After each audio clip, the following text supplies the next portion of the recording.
Selamat datang ke Kimia Tingkatan 5, Bab 1, iaitu keseimbangan redox.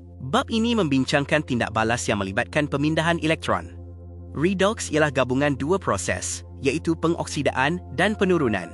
Dalam bab ini, kita akan belajar tentang konsep redox, nombor pengoksidaan, ejen pengoksidaan, ejen penurunan, keupayaan elektrod piawai, sel kimia, sel elektrolisis, pengekstrakan logam dan pengaratan. Bab ini penting kerana konsep redox digunakan dalam bateri, penyaduran logam, penulenan logam dan pencegahan karat. Slide ini menerangkan maksud pengoksidaan dan penurunan. Pengoksidaan berlaku apabila sesuatu bahan kehilangan elektron menerima oksigen, kehilangan hidrogen atau nombor pengoksidaannya meningkat. Penurunan pula berlaku apabila sesuatu bahan menerima elektron, kehilangan oksigen, menerima hidrogen atau nombor pengoksidaannya menurun. Contohnya, magnesium kehilangan 2 elektron lalu membentuk ion magnesium, maka magnesium mengalami pengoksidaan. Ion cuprum menerima elektron lalu membentuk cuprum, maka ion cuprum mengalami penurunan. Slide ini menerangkan ejen pengoksidaan, ejen penurunan dan nombor pengoksidaan. Ejen pengoksidaan ialah bahan yang menyebabkan bahan lain teroksida. Bahan ini menerima elektron dan mengalami penurunan. Ejen penurunan pula menyebabkan bahan lain mengalami penurunan. Bahan ini melepaskan elektron dan mengalami pengoksidaan. Nombor pengoksidaan menunjukkan cas relatif sesuatu unsur dalam sebatian atau ion. Jika nombor pengoksidaan meningkat, pengoksidaan berlaku. Jika nombor pengoksidaan menurun, penurunan berlaku. Keupayaan elektrod piawai, E0, ialah ukuran kecenderungan sesuatu elektrod untuk menerima elektron dalam keadaan piawai.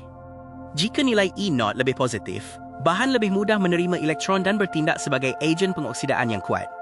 Jika nilai E0 lebih negatif, bahan lebih mudah melepaskan elektron dan bertindak sebagai ejen penurunan yang kuat.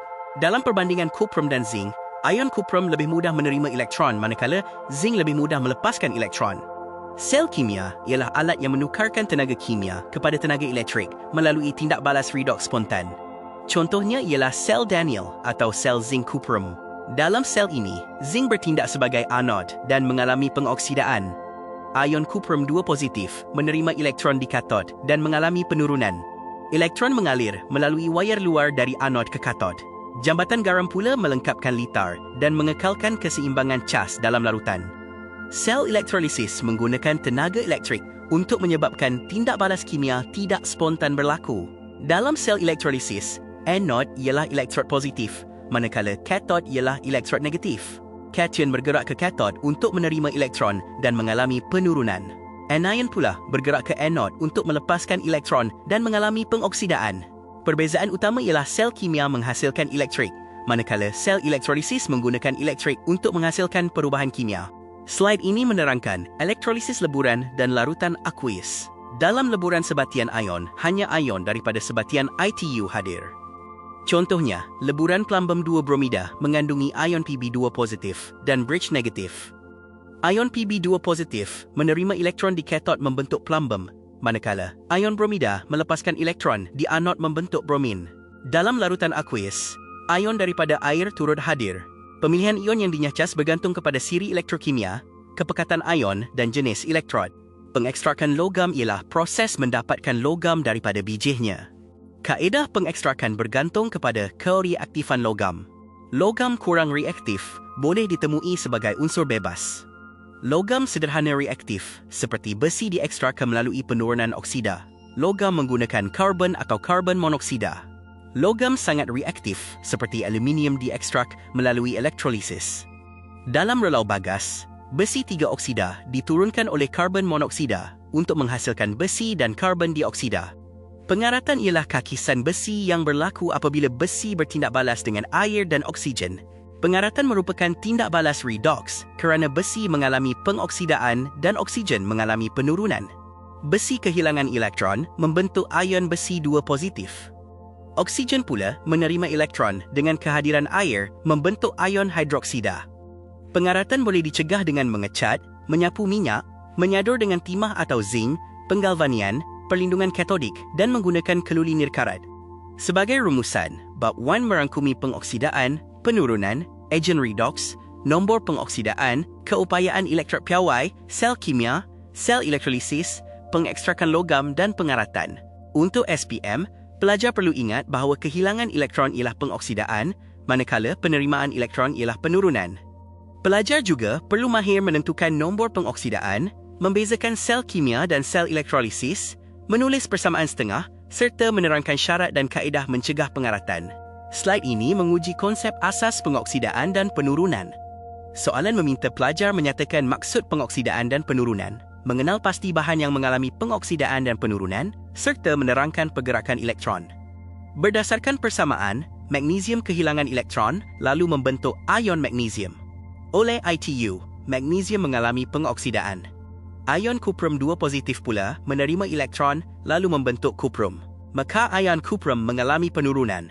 Fokus utama ialah kehilangan dan penerimaan elektron. Slide ini menguji kefahaman tentang ejen pengoksidaan, ejen penurunan dan nombor pengoksidaan. Ejen pengoksidaan ialah bahan yang menerima elektron dan menyebabkan bahan lain teroksida. Ejen penurunan pula ialah bahan yang melepaskan elektron dan menyebabkan bahan lain terturun. Dalam tindak balas zinc dengan ion kuprum 2 positif ialah ejen pengoksidaan kerana menerima elektron. Zinc pula ialah ejen penurunan kerana melepaskan elektron. Nombor pengoksidaan sulfur dalam ion sulfat ialah positif 6. Slide ini menguji kemahiran membaca jadual keupayaan elektrod piawai. Nilai E0 yang lebih positif menunjukkan bahan lebih mudah menerima elektron. Berdasarkan jadual, pasangan Ag positif per Ag mempunyai nilai paling positif, maka paling mudah menerima elektron. Zinc pula mempunyai nilai paling negatif, maka lebih mudah melepaskan elektron berbanding kuprum. Dalam sel zinc kuprum, ion kuprum 2 positif bertindak sebagai ejen pengoksidaan kerana menerima elektron di katod. Slide ini membincangkan sel kimia atau sel Daniell. Soalan meminta maksud sel kimia, elektrod yang menjadi anod, persamaan setengah di anod, persamaan keseluruhan dan fungsi jambatan garam. Sel kimia menukarkan tenaga kimia kepada tenaga elektrik melalui tindak balas redoks spontan. Dalam sel zinc kuprum, zinc ialah anod kerana mengalami pengoksidaan.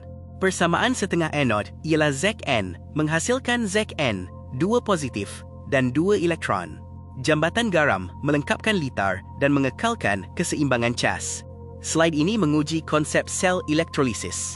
Elektrolisis ialah proses penguraian sebatian menggunakan arus elektrik.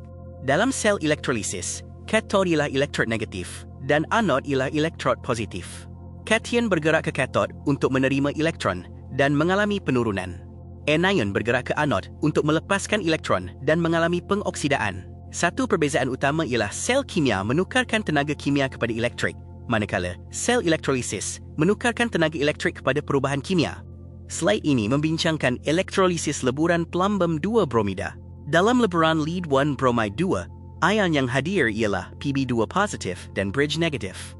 Ion Pb2 positif bergerak ke katod dan menerima elektron untuk membentuk plumbum.